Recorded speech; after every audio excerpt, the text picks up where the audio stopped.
Hello friends, ఎలా ఉన్నారు అందరూ? న్యూ ఇయర్కి కేక్ పాప్స్ చేశాను. Cake pops are fun, versatile, trendy and delightful treats. Taste చెప్పనవసరం లేదు, చాలా బాగుంటాయి. మెయిన్గా పిల్లలకైతే ఇది వాళ్ళ ఫేవరెట్ డెజర్ట్. ఇవి చాలా పాపులర్ డెజర్ట్. కిడ్స్ బర్త్డే పార్టీస్కి, వెడ్డింగ్స్లో, హాలిడే ట్రీట్స్, ఇంకా బేబీ షవర్ పార్టీస్లో చేస్తుంటారు. మనం అకేషన్కి తగ్గట్టు వీటిని flavours and colours, shapes, toppings and customise చేసుకోవచ్చు అన్నమాట. ఇప్పుడు ఎలా చేయాలో ప్రాసెస్ స్టార్ట్ చేస్తాను. ఫస్ట్ మనము కేక్ బేక్ చేసుకోవాలి.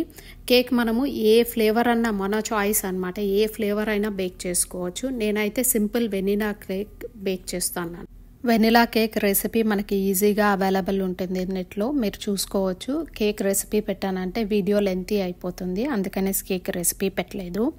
నేను 13/9 ఇంచ్ ప్యాన్ తీసుకున్నాను. ఈ 13/9 ఇంచ్ ప్యాన్లో కేక్ బేక్ చేస్తున్నాను. ఈ 13/9 ఇంచ్ ప్యాన్ కేక్ని వన్ షీట్ కేక్ అంటారు. సో నేను 1 షీట్ కేక్ చేసుకున్నాను.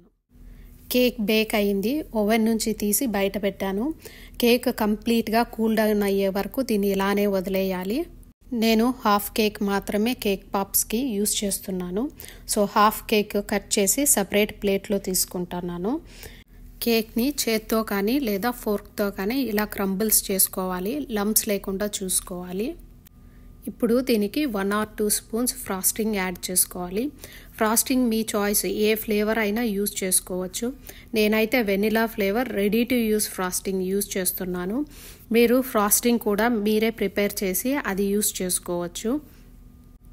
About frosting measurements depends on the cake quantity add చేసుకోవాలి.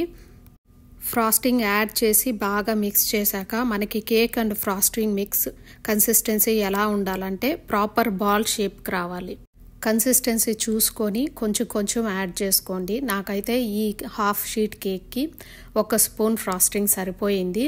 ఒకవేళ ఫ్రాస్టింగ్ కొంచెం ఎక్కువైనా తక్కువైనా కూడా మనకి ప్రాపర్ బాల్ షేప్ రాదు. కేక్ అండ్ ఫ్రాస్టింగ్ మిక్స్ కొంచెం అటు ఇటు అయ్యిందంటే మనకి బాల్ ఏ స్టేజ్లో అయినా కూడా విరిగిపోతుంది అనమాట. మనం ఫ్రిడ్జ్లో పెట్టి తీసిన తర్వాత, లేకపోతే మనం చాక్లెట్లో డిప్ చేసేటప్పుడు అప్పుడు కొంచెము డ్యామేజ్ అయ్యే ఛాన్సెస్ ఉంటుంది. ఇది కొంచెం tricky part and important step కూడా. ఇక్కడ మనం బాగా కరెక్ట్గా అన్నామంటే మనకి బాగా వస్తుంది అనమాట.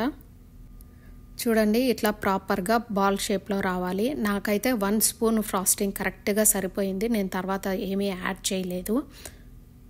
వీటిని ఇప్పుడు ఇట్లా చిన్న చిన్న బాల్స్ లాగా చేసుకోవాలి. బాగా మంచిగా రౌండ్ షేప్లో చేసుకోవాలి.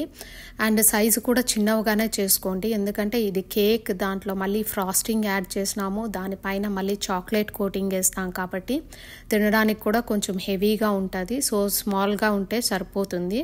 నాకు హాఫ్ షీట్ కేక్కి 15 బాల్స్ వచ్చాయి. ఇప్పుడు ఒక బౌల్లో మెల్టెడ్ చాక్లెట్ తీసుకోవాలి. అలానే లాలీపాప్ స్టిక్స్ కావాలి. లాలీపాప్ స్టిక్స్ లేకపోతే నా దగ్గర స్క్యూయర్స్ ఉన్నాయి, నేను స్క్యూయర్స్ యూస్ చేస్తున్నాను. స్క్యూయర్స్కి ఒక ఎడ్జ్లో మెల్టెడ్ చాక్లెట్ డిప్ చేసుకొని ఇట్లా బాల్స్కి గుచ్చుకోవాలి. ఇప్పుడు ఇట్లా స్క్యూయర్స్ అన్నీ గుచ్చుకొని అన్నీ రెడీ అయిన తర్వాత దీన్ని 1/2 అవర్ ఫ్రిడ్జ్లో పెట్టుకోవాలి. ఇప్పుడు దీనికి కోటింగ్ రెడీ చేసుకుందాము. మెల్టెడ్ చాక్లెట్ కావాలి. నేను వైట్ చాక్లెట్ తీసుకొని మెల్ట్ చేసి పెట్టాను. అండ్ డెకరేట్ చేసుకోవడానికి మర్మైడ్ స్ప్రింకిల్స్ తీసుకున్నాను. ఇప్పుడు బాల్స్ ఫ్రిడ్జ్లో నుంచి తీసి ఒక్కొక్కటే చాక్లెట్లో ఇట్లా డిప్ చేసుకోవాలి. ఫస్ట్ ఇట్లా చేతిలోకి తీసుకొని ఇట్లా రౌండ్గా స్లోగా ట్విస్ట్ చేసుకోవాలి. అన్ని సైడ్స్లోన చాక్లెట్ కోట్ అయ్యేలాగా చూసుకోవాలి. చాక్లెట్లో డిప్ చేసుకున్న తర్వాత స్లోగా దానిపైన ట్యాప్ చేసుకోవాలి. ఏమైనా ఎక్స్ట్రా చాక్లెట్ ఉంటే కూడా దానిపైన డ్రిప్ అయిపోతుంది అనమాట. మనకి ఇట్లా డ్రాప్స్ లేకుండా మంచిగా రౌండ్ షేప్ వస్తుంది. ఇప్పుడు కేక్ పాప్స్ని స్ప్రింకిల్స్తో డెకరేట్ చేస్తున్నాను. నేను మర్మైడ్ స్ప్రింకిల్స్ యూస్ చేస్తున్నాను. మీకు ఇంకా డిఫరెంట్ కలర్స్, వేరే థీమ్తో కూడా స్ప్రింకిల్స్ దొరుకుతాయి, మీరు అవి కూడా యూస్ చేయొచ్చు. కేక్ పాప్స్ రెడీ అయిపోయాయి. మీరు కూడా ఈ రెసిపీ ట్రై చేసి కమెంట్ బాక్స్లో పిక్స్ పోస్ట్ చేయండి. మళ్ళీ ఒక మంచి వీడియోతో మళ్ళీ కలుద్దాం.